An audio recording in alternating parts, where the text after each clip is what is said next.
में पूरा हल्ला बावे रे लभर के जय माला बावे रे हतार ऊपर काला बावे रे गौवा में पूरा हल्ला बावे रे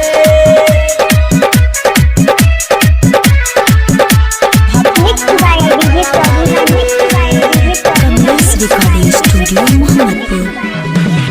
जाई ससुरावा मारी भसुरावा आवे ना कवनो काम रे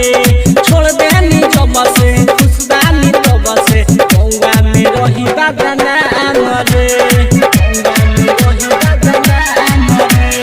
जाई ससुरावा मारी भसुरावा आवे ना कवनो काम रे छोड़ देनी जब से खुशबानी तब से गौवा में रही बाबा नाम रे समझैले राइट बिकी ई तोरा पना टिकी समझैले राइट बिकी ई तोरा पना टिकी दीपकवा के जानत मोहला बावे रे गौवा में पूरा हल्ला बावे रे लभर के जय माला बावे रे हतार ऊपर काला बावे रे कमलेश रिकॉर्डिंग स्टूडियो मोहम्मदपुर।